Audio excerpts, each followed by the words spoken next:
Tem palavras da língua portuguesa que ninguém mais usa. Você já viu a palavra grey em algum lugar? Vem do latim grex, que significa rebanho ou grupo de pessoas, tipo a torcida de um time, um partido, os fiéis de uma igreja. O primeiro álbum do meu convidado, lançado em 92, se chama Fora da Grey.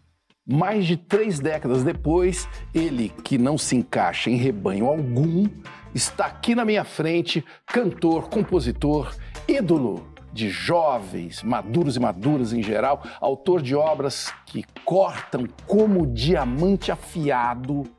Rogério Skylab, bem-vindo ao Provoca. É um prazer estar com o meu queridíssimo Marcelo Taz, que eu acompanho desde que eu me Nem sinto, podemos gente. contar.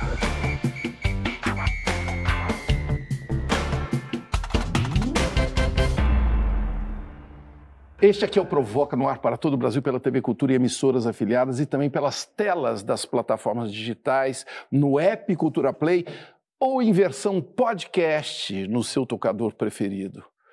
O Skylab, nós estamos aqui numa TV aberta. É possível que alguém não te conheça? Eu duvido, mas é possível.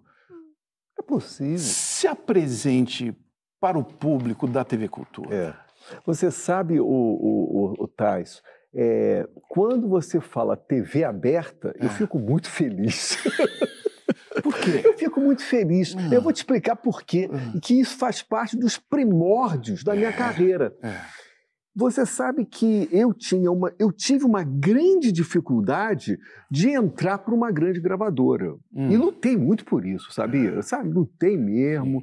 O meu grande sonho era entrar numa grande gravadora, fazer parte do cast de uma grande gravadora, porque eu sabia disso, que as pessoas que fizeram parte de um cast vai ter consequências para o resto da vida. Esse sujeito, ele pode estar completamente desligado. Se ele fizer um show no interior, ele Vão saber quem Não é. tem jeito, vai todo mundo saber. Então, eu sabia disso. Eu tinha consciência disso. Você sabia que você precisava botar Que eu precisava entrar no cast de uma grande gravadora. Só que eu não consegui. Eu não consegui. Aí, o que eu fiz? Já que eu não estava conseguindo nada, eu acho que a função do artista é, uma porta está fechada, você tem que tentar encontrar outras brechas, né? Qual foi a brecha que eu encontrei naquele momento, no início da minha carreira? Foi a TV aberta, porra! Sim, o Jô Soares, não é? Skylab, que é... Você chama a sua música MPB? Eu não sei te definir muito bem, não. Imagina eu, então. Desde o início da minha carreira, o meu grande desejo era conversar com um grande público. Se eu não sou um artista de massa, isso é outra conversa. Não sou uma Anitta, não ganhei dinheiro, não fiquei rico, né? Essas coisas todas. Eu não sou um artista de massa. Mas o meu papo é com um grande público. Então, quando você abriu agora falando da TV aberta, eu falei, é isso, o meu negócio é TV aberta. Eu quero falar com um grande público. E eu me lembro que lá nesse começo, você, adentrando a TV aberta, você reclamou que foi notado como um cômico. Confere isso, não? Você ficou implicado com isso? Não, a questão do cômico é porque o programa do Jô sempre levava um pouco para essa direção do humor. Eu não me incomodava, não. Às vezes pareceu que eu ficava incomodado. Não. Para mim está tudo bem. Muitas pessoas que me acompanham me levam para a perspectiva do humor. Isso. Da comédia. Não te incomoda. Marcelo, você sabe muito bem. Cada um interpreta como quiser, cara. É incontrolável. Como quiser. O artista não tem nenhum controle. O artista não tem controle nenhum. Zero. Depois que você coloca o negócio, já era, cara. Eu tô sempre dopado. Eu tô sempre dopado. Eu tô sempre dopado. Eu tô sempre dopado. que será que eles estão pensando dessa conversa? Não tenho a menor ideia. E agora, você não se acha engraçado? Não, eu te confesso, não sou. Você sabe, eu sempre gosto de dar o exemplo do Nelson Rodrigues. Eu dou sempre o exemplo do Nelson Rodrigues. Eu me lembro, eu estudei muito teatro e lemos muito Nelson Rodrigues na época, e ficava claro para mim que a tragédia, o drama do Nelson não era fazer rir. Era seríssimo. Sim, sabe? Assim como você. A minha perspectiva é absolutamente séria. Agora, por que você ria no teatro do Nelson? Você ria por causa da força de expressão dele. Sim. Ele tinha uma força de expressão que te levava ao riso. E né? o riso é uma emoção Também importante. Lógico e eu tenho uma notícia para você, Rogério Skylab. Você é engraçado. E não tem nenhum problema. E você fala coisas seríssimas dessa forma, dessa sua forma. É isso. Não é? A única diferença é que a minha intenção ao fazer determinadas músicas não foi a intenção de humor. Agora a pessoa ri. Sei lá, pelo meu jeito, pela minha forma de, sei lá. Ou por essas notícias que você nos traz nas suas letras, que são, assim, às vezes acachapantes, que só o humor consegue dar conta. Uma carrocinha de cachorro quente espia só o vendedor. Olha para um lado, olha para o outro, disfarça, não vem ninguém. Alá, ele tá enfiando a mão dentro da calça, aquela mão que segura o cachorro quente. Alá, ele tá coçando o cu com a mão. Moça, oh moça, não compra cachorro quente não! Eu sou egresso da música popular e eu tenho a sensação de que quando eu comecei para me voltar contra a MPB. É uma coisa louca isso, contra a MPB. Por quê? Aquele estado de coisas da MPB, principalmente na segunda metade dos anos 70. Entendeu? Que tipo de MPB que era uma você está falando? MPB que ficou acomodada, entendeu? Ficou assim, uma MPB politicamente correta, ganhando bem. Então a música popular ficou acomodada. Foi dentro dessa perspectiva de acomodação que eu falei, eu vou chutar a porta. Eu entrei para chutar a porta. E aí vem tudo isso que você está falando, dessa poesia bruta que está na contramão dessa tradição da música popular. Né? E muita gente querendo falar com você. Érico Fonseca, poderia falar sobre seu gosto musical? O que você ouve no tempo livre? Ou prefere não ouvir música? Cara, hoje eu não ouço nada, porque eu ouvi muito. Eu passava no estúdio, passava o dia inteiro no estúdio ouvindo. Eu acho que uma pessoa que trabalhou em estúdio vai entender o que eu estou falando. Hoje, ele quer ficar só no silêncio, entendeu? Consegue? Consigo. Nossa, Como? Consigo. Como? Onde você... O silêncio é um luxo hoje, hoje, vou te explicar. Né? Uma das paixões que eu tenho é pela madrugada. Uma das paixões. Sempre foi. Nas minhas conversas com o Jô, a gente tinha muito essa conversa, porque ele também não dormia tarde, Isso. né? Eu sempre dormi tarde. Cara. Aquela hora que fica... Madrugada. Todo mundo está dormindo e você está maquinando. Exato. É ali que eu gosto de estudar, é o momento que eu gosto de estudar, entendeu? Eu tenho vícios terríveis, né? Conte eu tenho alguns. vícios terríveis. Um dos vícios terríveis que eu tenho, e não assim, eu não aconselho a ninguém ter esse vício. É futebol. Eu sou um apaixonado. Não é que eu sou apaixonado, eu sou doente por futebol. Que tipo de doente? Uma doença assim. Tá jogando Novo Horizontino na televisão. Eu tô vendo, cara. Esse é um vício terrível. Isso é uma doença, cara. Olha o Léo Moura fazendo a infiltração, Ronaldinho tentou o toque, o Léo Moura ganhou, botou na frente o Leonardo Moura, olha o David, cruzou pro David! Eu vou encher o peito para dizer, é o maior inacreditável dos últimos tempos! Olha aqui, Danilo Braga, qual a ligação entre a sua base filosófica e as suas músicas? Eu sou formado em filosofia pela UFRJ, escrevi alguns livros que eu considero importantes, Por exemplo, eu escrevi um livro chamado Lulismo Selvagem, Sim. que são ensaios políticos. Depois eu escrevi um livro sobre Henry James, um escritor americano importantíssimo, né? E escrevi esse escreveu livro, este daqui. Esse livro. Que daqui a sobre pouco eu vou ensaio abrir com sobre ele. a canção brasileira. Ensaio sobre a Skylab, canção. A Melodia Trágica. Uma coisa E é um livro muito pesquisado, muito tempo. Eu sou rato de biblioteca, sabe? Eu vou querer falar dele. Eu vou querer falar dele daqui a pouco. Agora, eu quero ainda ouvir vocês que estão aí, que sabem que para fazer pergunta no Provoca é só colocar a hashtag Provoca nas redes sociais. Kramerzinho, Sky, as drogas estão presentes em seu processo criativo? Não, de forma nenhuma. Minha mente é limpinha. Eu raramente...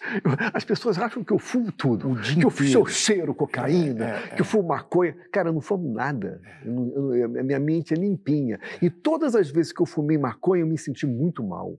Me senti muito mal. Tinha a sensação de perda, ficava meio perdido.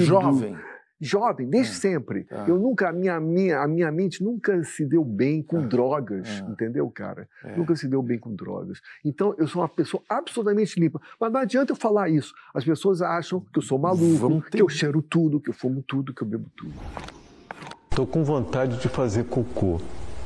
Quer fazer cocô comigo? Você usa muito bem as redes sociais, cara. É você mesmo? Sou eu mesmo. É mesmo? Sou eu mesmo. Que universo é esse? Como é que você está vendo? Cara, eu sou de rede social, sabe? Eu tenho a impressão que a rede social nasceu comigo, porque foi na época que não existia a rede social, eu já começava a vislumbrar o futuro, quando eu via aquelas salas de bate-papo. Aquelas salas de bate-papo, eu falei, isso daí é uma coisa absolutamente... Sabe, isso aí tem uma consequência, tem uma dimensão futura. Eu previ tudo isso. E você ficava lá conversando com a galera? Eu me transformava em mulher, me transformava em tudo, entendeu, cara? Eu ficava fazendo esses travestimentos todos. Ali, a sala de bate-papo me fez vislumbrar o que seria a internet no futuro. E o meu trabalho foi todo voltado para as redes sociais. Eu não tinha gravadora, eu não tinha indústria, eu não tinha ninguém que fizesse marketing para o meu trabalho. Sim. E o que você aprendeu com isso? Se colocando como mulher, o que você aprendeu sobre a natureza humana? A primeira coisa que eu quero dizer é o seguinte, rede social para mim é fundamental. E essas pessoas que criminalizam rede social, eu acho assim... Por quê? Porque a rede social fez uma grande revolução. Eu nunca mais vou me esquecer o Chico Buarque, quando ele veio a descobrir, através das redes sociais, pela primeira vez, que muita gente odiava ele. Eu fiquei espantadíssimo. Falei, o que estão falando? Porque o artista, geralmente, ele acha que é muito amado, porque ele anda nas ruas e pensa, bom dia, cheio de carinho. Fica com Deus, aquela história que tem na música. E vai, faz o show, é aplaudido e tal, e ele sai cheio de... Se olhar pra internet, ele é odiado. Ele diz as piores coisas. Antes da rede social, a indústria cultural colocava a estrela numa redoma. Isso, era muito controlado, né? Uma redoma. Então ele não sabia de nada, ele estava lá, é uma estrela. Inatingível, e não ouvia, né? E outra coisa, você falou inatingível. Realmente, a população ficava olhando para a estrela lá em cima, não tinha jeito. O que a rede social fez? A rede social fez isso, ó. Acabou, meu amigo. Acabou. Lógico que na rede social tá cheio de haters. Sim. Eu sou uma das pessoas que mais sofro com haters. Eu sou uma vítima dos haters. Como que... Eles me ofendem o tempo inteiro. E a minha postura, Marcelo, é a seguinte. A minha postura é a seguinte. Eu não discuto. Porque se eu vou discutir com o cara, eu estou dando um holofote pro infeliz. Né? Claro. Então, o que eu faço? Eu tenho um instrumento maravilhoso. Eu vou lá e bloqueio. Acabou. Pais, pés, pis, pós, pus. Pais, pés, pis, pós, pus. A tua paz cheia de pus, os braços, pés cheios de pus, o teu pis, a tua pós. Pás, pés, pis, pós, pus, pás, pus, pés, pus, pis, pus, pós, pus, pás, pés, pis, pós, pus, pus, pus, pus. Eu tenho que avisar para eles que em setembro está chegando Trilogia do Fim. Esse nome aí é você ameaçando uma despedida, você está querendo virar o Orlando Silva, o cantor das multidões. Você lembra que se despedia muitas vezes? É isso, não? Obrigado, meus fãs! Meus fãs! Se vocês quiserem, eu volto, né? Era assim. Não, Trilogia do Fim. Não, o Marcelo, desde o início, desde as minhas primeiras músicas, o grande tema do meu trabalho é a morte, né? O grande tema é a minha morte. Se você fizer a fatídica pergunta, eu já sei como que eu vou responder a tua fatídica pergunta. O grande tema do meu trabalho é a morte, é o fim. Foi desde o primeiro disco até hoje. E essa trilogia está chegando com show que começa pelo Rio, deve avançar e abraçar este país. E pela primeira vez eu lanço 3 discos simultaneamente, 3 álbuns simultaneamente. É um total quase de 50 músicas, né? Por que isso, hein? Porque eu gosto de trabalhar com trilogia, né? Agora, as minhas antigas trilogias, eu lançava o volume 1 e o volume 2 no ano seguinte. Isso. E o volume no ano Skylab, seguinte. né? Hoje a minha vontade era lançar tudo simultaneamente, sabe? Qual é a diferença? 3 diferença? trabalhos completamente diferentes. Diferentes. Completamente diferentes um do outro, sabe? Essa questão da contradição é outra coisa fundamental no meu trabalho, sabe, cara? Mas o que você tem a dizer para um mundo, né, que está muito assustado com essa fragmentação, com coisas aparentemente desconexas? O que fazer com esse medo? O nosso país, o Brasil, ele sempre foi um país fraturado. Desde a sua fundação, ele foi um país fraturado. Só que, com o passar dos anos, através das redes sociais, essa fratura ela foi se tornando visível. Ela veio à tona. Né? Então, a gente fica muito assim, apavorados com essa polarização, mas essa polarização, lamento informar, faz parte do DNA desse país desde a sua fundação. Então, eu fico assim, lamentando o espírito feminino das pessoas que ficam, meu Deus, a polarização, que violência. Esse país é um país violento desde a sua fundação. E como lidar com isso? Saber lidar com isso, sabe? E saber também que a violência, ela faz parte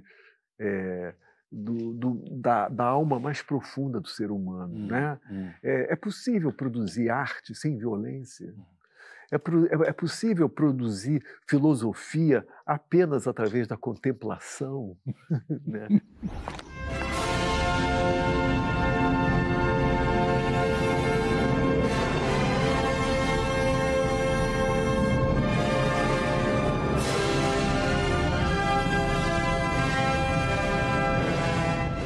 No próximo bloco, nós vamos falar de pensar como um ato de rebeldia fora de moda, ele está dizendo.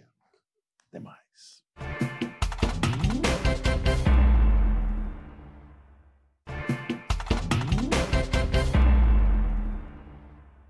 Torquato Neto, o poeta trágico e rebelde, que foi a alma do tropicalismo, escreveu assim: primeiro passo é tomar conta do espaço.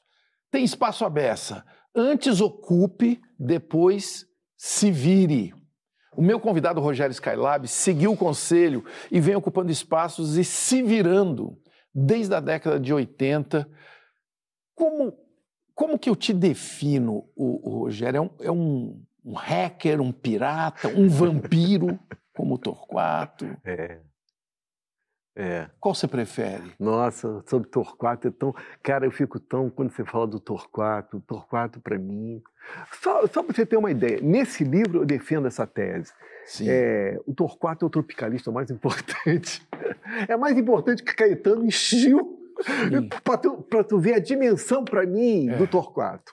Torquato é o tropicalista mais importante. Quem é Torquato? Nos conte. Poxa, ele foi um jornalista. Ele tinha uma coluna na última hora, né? Ele tinha uma coluna ali, entendeu? Eu me lembro que muita gente ficava puto com ele por ter uma coluna no jornal. No jornal do Samuel Weiner, um jornal que todo mundo lia. Ele era um influenciador, né? Mais importante de sua época. O pessoalzinho do nicho, porque já tinha um pessoal do nicho, né? Que isso? Tá escrevendo para o jornal grande, cara. Que isso, cara? Mas ele queria isso. Que visão, né? Que visão. E qual a importância, então, dele na sua vida? Não, ele foi um grande poeta e, além de um grande poeta, o mais importante, ele era um pensador. É isso que eu quero dizer, entendeu? Porque você, às vezes, vai encontrar no Brasil, grandes poetas. Por exemplo, João Cabral de Melo Neto é um grande poeta, sem dúvida. Mas que eu saiba, o João Cabral de Melo Neto não produziu muitos livros teóricos, entendeu? A poesia dele, o pensamento podia estar na poesia dele, que era importante, mas ele não produziu muito, ao contrário dos modernistas. Eu valorizo muito os modernistas, muito em função disso. Mário, Oswald, eles eram, além de poetas, romancistas, eles eram pensadores da cultura. Fazedores, pensadores da cultura. Eu quero dizer provocadores. Torquato Neto era um pensador da cultura. Era um pensador da cultura. E esse livro que eu estou aqui em minhas mãos, Skylab, A Melodia Trágica, o que você traz aqui? Como surgiu esse livro? Eu acho que o nome, A Melodia Trágica,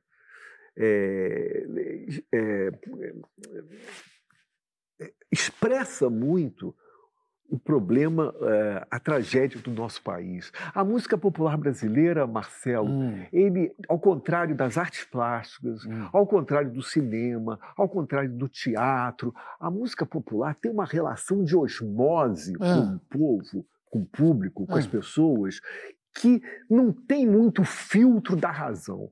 A arte plástica tem muito filtro da razão. O conceito do trabalho, das artes plásticas, o cinema novo, né? Novelle vague, o conceito. A música popular não tem muito filtro. Como que é? Como que funciona, então? Aí é o seguinte, pode acontecer, por exemplo, da ideologia se infiltrar muito mais na música popular do que nas artes plásticas, porque nas artes plásticas tem os filtros que não vão permitir. Na música popular está permeado de... Você quer conhecer o Brasil? Você quer estudar o Brasil? Estude a música popular, porra! Um poeta desfolha a bandeira e amanhã tropical se inicia. Resplandente, cadente, fagueira, num calor girassol com alegria, na geleia geral brasileira que o Jornal do Brasil anuncia. É bumba, iê, boi, ano que vem, mês que foi.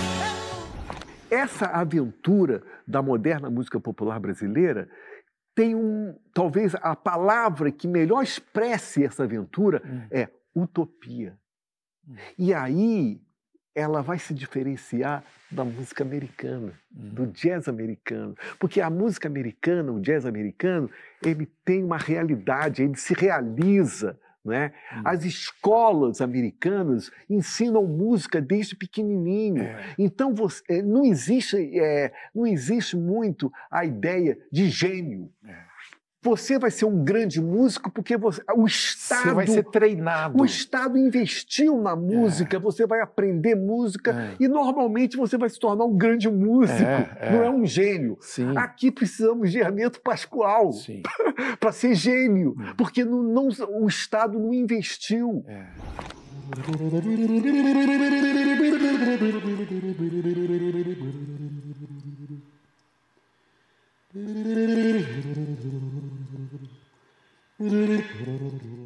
E o que há de trágico nisso, então?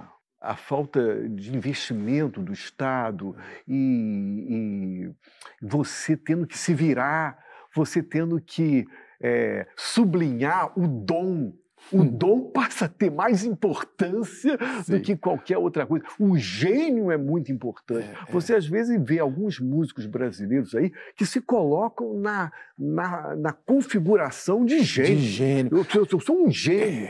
Mal sabe ele que isso é uma tragédia. É uma tragédia. E agora você está falando, eu estou pensando no futebol. A gente tem essa necessidade, né, de gênios.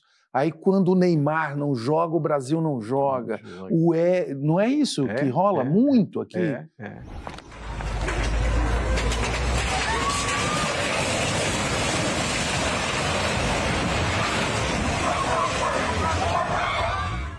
Ouvi agora, recente, uma música sua que, para mim, é fundamental na sua discografia.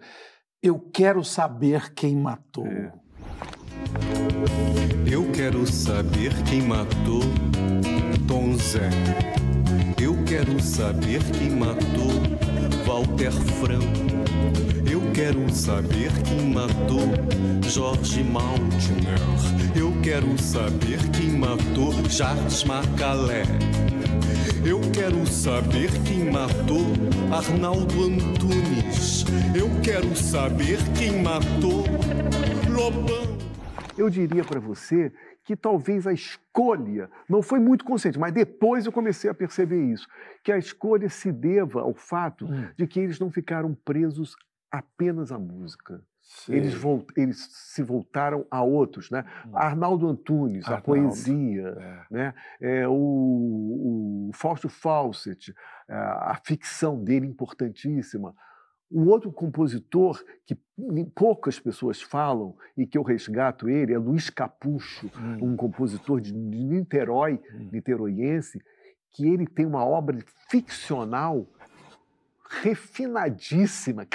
Além de músico e compositor, está ligado à literatura, entendeu? Zé Agripino, que produziu uma literatura pequena, mas refinada, lugar comum, lugar público e Panamérica, dois romances importantíssimos, fundamentais mesmo. É verdade. Entendeu? E que não é muito valorizado pelo cânone da literatura. Não é. Se você for estudar literatura, provavelmente você não estudará não vai passar o Agripino. É verdade, o Panamérica do Agripino. Será que essa é a sua grey, como a gente falou no começo? É a sua turma? Todos esses, apesar de serem meio malditos, todos eles quiseram conversar com o grande público. Todos. Sim. Né? Torquato tinha lá a sua coluna no grande jornal, né? O Fausto Fawcett teve um programa na Band com aquela mulherada que cantava com não é? E que fez shows gigantes, né? Com aquela estética e tal. O Arrigo fez um show só de Roberto Carlos. Carlos. O grande sonho do Arrigo, como de toda a vanguarda paulistana, era o Itamar falou, vou cantar a televisão, vou cantar. Era realmente a televisão. Itamar Assunção. Eu ia falar do Franco, olha aqui. Mas o Franco deve estar por aqui, em algum lugar, né? Mas o Itamar Assunção é outro cara fundamental. E eles tinham esse grande problema. Eles estavam colocados numa posição de nicho, mas eles queriam a massa. Entendeu? Todos eles. Cantei ponto de terreiro agora. Eu quero cantar na televisão. 2, 4, 5, 7, 9, 11, 13, MTV. TV a cabo, via satélite. TV paga, olha, qualquer TV sério. Você sofre preconceitos, às vezes, por falar uma coisa? Eu acho o seguinte, eu estou aqui conversando com você, numa rede aberta. Pública. O que eu falar aqui para você, eu vou responder. Declaração minha, pessoal. Eu vou responder pelo que eu estiver falando. Aí eu tenho que ter responsabilidade pelo que eu estou falando. Isso. Na arte não existe isso. Na arte você fala. Na arte é a liberdade absoluta. Então, se tem um comediante que é antiético, fala umas besteiras, antiético e tal, você pode não gostar daquilo. Eu não vou prestigiar, eu não serei público daquilo. Mas eu não posso criminalizar aquilo. Sim. Vocês vão saber que a fofoca pode ser um vírus. É um vírus. É um vírus. Aedes aegyfofoques. É um mosquito que pique e você começa a falar mal, né? Alguns comediantes lamentam, né? Às vezes não poder fazer piada. O mundo tá chato. Isso é preguiça, é acomodação ou o mundo tá chato mesmo? Não. O perigo é essa camisa de força da ideologia, do identitarismo. É um perigo isso. O identitarismo, para mim, me provoca um pouco de ojeriza, entendeu? Explica o que é isso. O identitarismo, para o nosso país, ele foi fundamental em função da grande injustiça social. Esse é o primeiro ponto. Então, todas as políticas identitárias, eu sou todos a favor de todas elas. Questão do preto, do LGBTQIA+, do feminismo, todos. Tem que fazer isso mesmo. O nosso país é um país injusto. Injusto, entendeu? violento, tem que fazer isso. Não é criminoso, né? Essa é a primeira etapa. Segunda etapa é a camisa de força. E acho que os comediantes não têm que se comportar com isso, não. Muitos não se importam. Não se importam. Falam, segue. E casa cheia. Isso, casa cheia. Exato. Eu fui no Fritada. Eu fui no Fritada. Eu sou um pesquisador. Eu sou pesquisa de campo. Eu fui no Fritada, cara, e fiquei impressionadíssimo. É maravilhoso. Como tem um público deles, público cheio, entendeu, cara? Sabe o que eu achei legal? Naquela época você ficou muito famoso porque você avisou o Monark que as coisas que o Monark falava ia dar merda uma hora. Agora você pensa o quanto que você tem que ser idiota pra voz da razão ser o Skylab. Se o artista não sabe conviver com crítica negativa, bye, vai fazer outra coisa, porra. Ele está exposto num ambiente de rede social que tem todo mundo, tá todo mundo. Ele não está mais cercado de amiguinhos. Então ele tem que saber compreender que ele pode receber crítica negativa. Ele tem que aceitar, cara. Ele tem que saber conviver com isso, cara. Eu nunca entendi essa coisa muito... assim, sensível, vamos chamar assim, que não tem nada de sensível, né?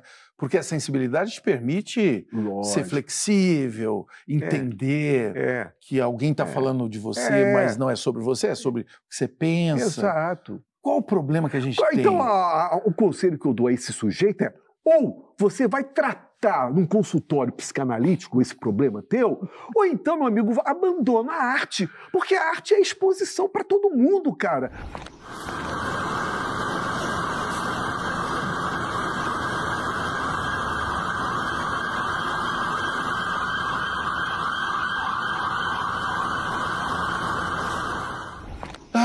Rogério, olha quantos ensinamentos você está trazendo aqui hoje na TV Cultura.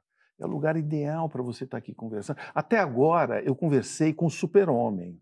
No próximo bloco é a vez do Clark Kent, vamos revelar a identidade secreta de Rogério Skylab.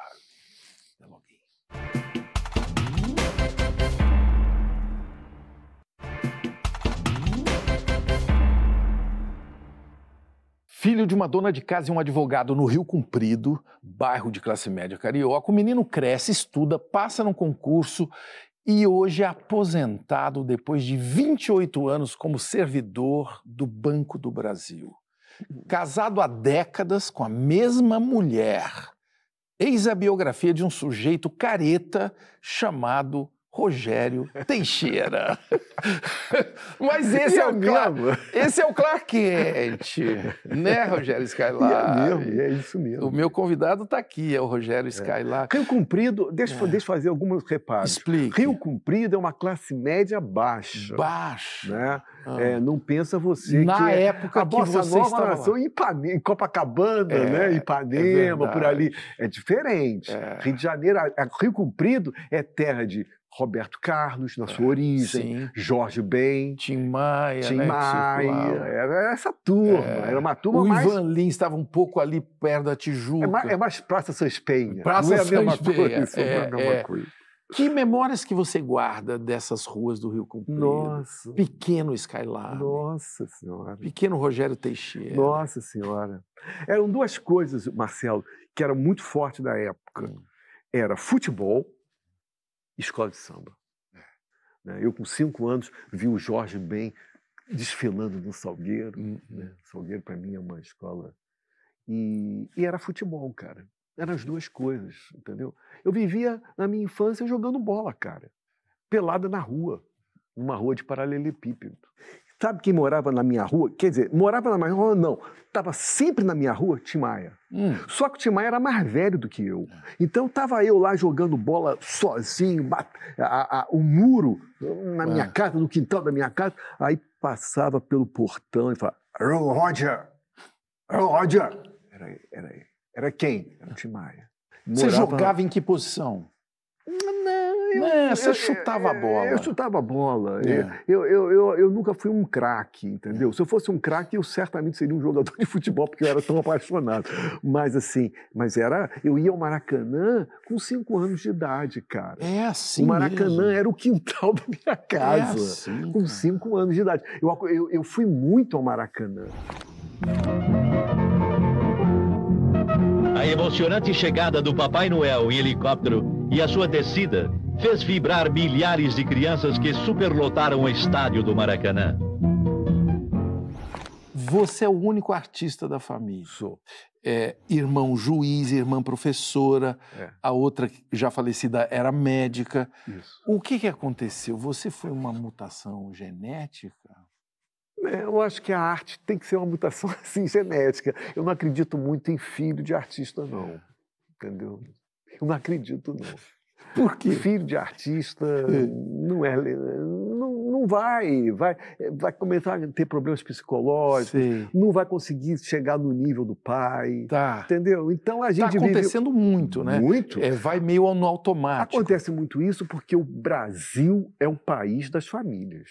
Seja da família política, dos políticos, dos filhos dos políticos, seja dos artistas. E o que isso causa para o próprio artista ou para a arte brasileira? Pois isso causa uma propriedade privada, né? Vamos privatizar. E isso aí começa a criar todos os problemas que você possa imaginar. O privado passa a ser mais importante que o público. E a arte não é privada, né? Exatamente. Ela é jogada ao vento, né? Ela tem que chegar nas pessoas. Pois né? Batata de passarinho, batata de passarinho, batata de passarinho, batata de passarinho. O Rogério, você quando criança matava passarinho? O negócio é o seguinte, vem de um velho hábito dos italianos, da família italiana, de matar passarinho. Antigamente podia-se caçar passarinho. Eu peguei E eu comi muito passarinho ensopado, pardal ensopado. Minha mãe fazia um pardal ensopado que era um negócio gostoso para danar, cara. E eles matavam e traziam.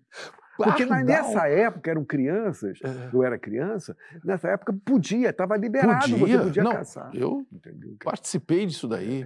Mas pardal é a primeira vez que eu estou ouvindo alguém que comia pardal. Pardal? Não muito é? gostoso. É mesmo? Muito gostoso. Pequenininho? Ensopadinho, pequenininho. É que nem frango a passarinho. É que nem frango a passarinho. Eu tenho essa memória na minha infância, muito forte isso. Era que nem frango a passarinho.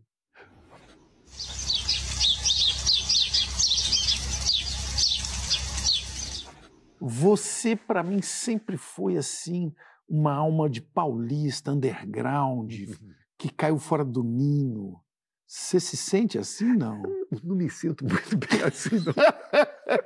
Eu não me sinto muito bem assim, você sabe por quê? Porque, contraditoriamente, eu sou apaixonado pelo Rio de Janeiro. Claro. Não, e no Rio... E a minha música só poderia ser de um carioca. Você tá me entendendo? Um paulista não ia fazer essa música que eu faço. Não ia fazer. Por quê? O São Paulista, de muitos caras contemporâneos que fazem um samba contemporâneo e tal, tem uma certa tristeza, uma certa melancolia. O meu trabalho não está ligado com a melancolia. Não. O meu trabalho é vivo, é de uma força, entendeu, cara? De uma ironia, de uma inteligência, e de uma ousadia mesmo com o erotismo, né? Exatamente. Falar explicitamente. Explicitamente. Coisa que nós carecemos aqui na Pauliceia, né? Agora, como que um cara underground, você é um cara underground, trevoso, um cara que não é um cara solar como a gente imagina um carioca. Como que convive? Como que você convive com isso? É engraçado isso, porque você está falando essas coisas, cara, e eu, quando tomei posse no Banco do Brasil, eu fui locado no Mato Grosso do Sul. E morei ali perto de Campo Grande, no capital do Mato Grosso do Sul. Morei numa cidade chamada Maracaju, perto de Ponta Porã, ali perto da fronteira. E tinha muito paulistano ali, também eram locados para lá, no interior de São Paulo. Sim, eles não conseguiam entender que eu era carioca. Eles não conseguiam entender por causa dessa coisa de solar que você está falando. Como é que é Eles não possível? conseguiam entender que eu era carioca. Não, você não é carioca, você não é carioca. Cara, e mal sabem eles que hoje eu posso dizer, eu sou essencialmente carioca. Eu lembro de uma vez que eu fui ver um show seu, que eu creio que foi na Lapa. E eu estava numa muito má e maravilhosa companhia. O Lobão me levou no seu show. E eram uns andaimes, era gente muito interessante. Que lugares é esse que você foi escavando? Ali provavelmente foi o Odisseia. É um lugar chamado Odisseia, que fica na Rua da Lapa, muito pertinho do Circo Voador. Muito pertinho do Circo Voador. Ali eu fiz vários shows ali. E é um lugar pulsante há muito tempo, aliás, aí sim, desde o século XIX e XX. Da Lapa, né? A Lapa, E ao mesmo tempo, muito, assim, muita gente na rua, mas tem uma violência também. Tem uma violência. E tem uma decadência permanente, tem uma decadência, né? permanente. E um charme também, né? A decadência é a palavra mais importante. E era o lema do meu programa Matador de Passarinho, era decadência. Eu queria conversar sobre a decadência, entendeu? Qual a importância da decadência? Nossa, a decadência é antiprogresso, né? Entendeu a diferença do antiprogresso? Porque a ideia do progresso é justamente isso, né? Você está seguindo as ideias, as últimas ideias. Por exemplo, hoje, inteligência artificial. Né? Das empresas que estão crescendo, né? E com aquela política do pessoal, né? E tal, uma coisa estranha. A decadência vai contra isso, né?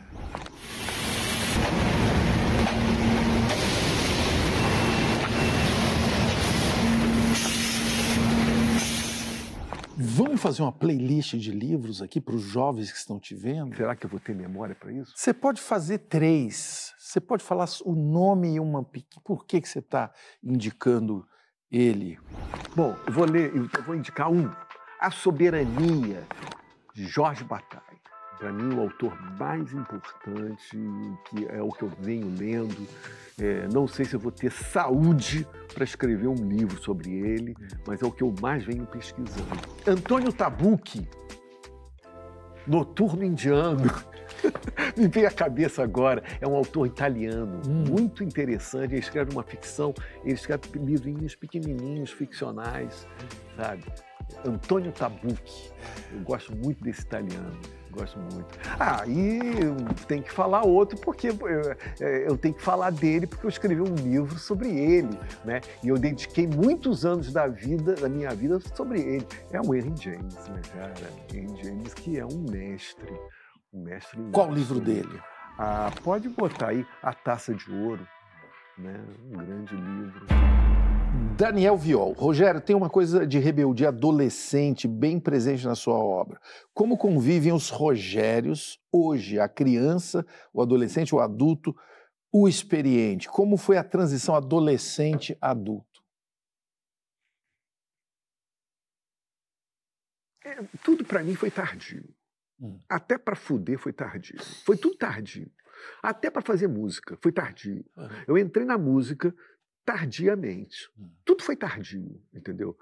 Isso foi bom. Até mesmo para bater punheta foi tardio. Foi tudo tardio, cara. Entendeu? Por que que é bom? Isso às vezes é bom, porque eu acho que pode sobreviver, pode estender até Sei. ficar mais velho. Sei. Né? Isso é bom, cara. Então, para mim foi tudo tardio. Tudo tardio. O sexo te assustou tardiamente chegar? Não. Não, nem um pouco. Eu conheci o sexo pela primeira vez da forma mais tradicional, mais banal que pode existir. Eu fui num rendezvous e fui transei com uma mulher. Olha Foi isso só. que aconteceu. Essa é a época da gonorreia. A gonorreia, tive muita. Teve? Tive muita gonorreia. Aí você tomava a injeção no dia seguinte, cara. Era impressionante. Era um milagre. Era um milagre.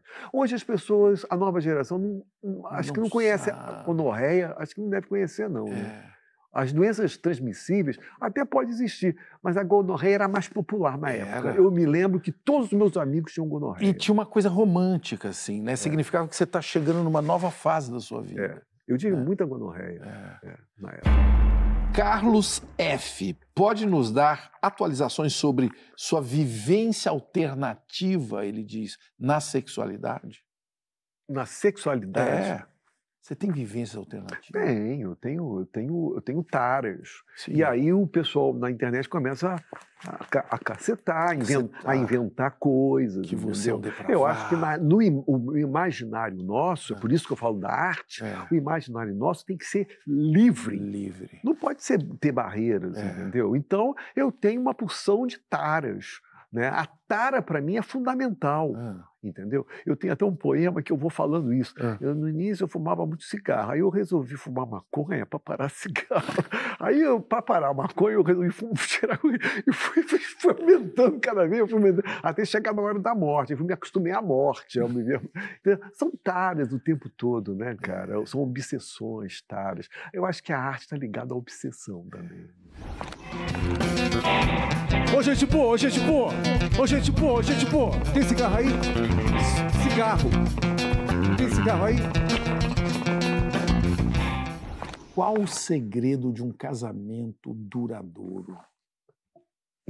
Você vai entregar essa? Não, eu entrego. Eu sou casado com a minha mulher durante a minha vida toda. Eu sou casado com a literatura a minha vida toda. Sim. Eu sou casado com a música a minha vida toda. Então eu sou uma pessoa fiel, absolutamente fiel. Eu sou eterno, sabe? Nesse sentido, eu penso até numa espécie de eternidade, entendeu, cara? Eu acho que podem vir mudanças dentro dessa coisa, lógico. Não é uma coisa fixa. Não é fixo, não é? Mas eu acredito na eternidade, na literatura, entendeu? A minha paixão por bibliotecas é eterna. A minha paixão por livros. Como que você e a Solange se conheceram? Na música. Na música? Ela foi ver um festival e a partir daí, no interior de Minas, eu estava tocando com a minha banda e a partir daí a gente começou. Né? E até hoje, está até hoje. Eu não posso esquecer do Henrique Trombini. Skylab, você acredita em Deus? Não acredito em Deus. Não acredito numa boa. Não acredito em Deus. Eu acredito na vida, acredito, sabe? E acho que a questão do Big Bang, essas coisas todas, eu acho que são mutações da matéria, entendeu? Não tem uma explicação lógica para isso. E não acredito em Deus, e acredito no acaso. Acredito no acaso, acredito no acaso. Rogério Tolomei Teixeira. O que é a vida? Eu ia dizer que essa pergunta vem desde o Bujan, né, claro. Cara? O que é a vida, né, cara? Eu já pensei tantas vezes nisso, cara. Eu já pensei que a vida é o verbo fuder no infinitivo. Né? Já pensei em tantas coisas. Pensei até que eu ia te responder hoje que a vida é a morte. né? E eu acho que também é isso. Mas eu acho que a vida é o acaso.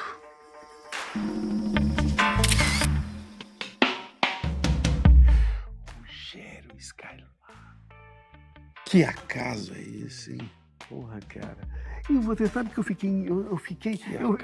fiquei feliz de saber que você foi a um show meu na Lapa. Eu fui num show cara. seu na Lapa raiz, Cara, né? Lapa não raiz. é essa Lapa agora do Instagram, né? É, Lapa raiz. E Poxa. ali está o Brasil. Caralho.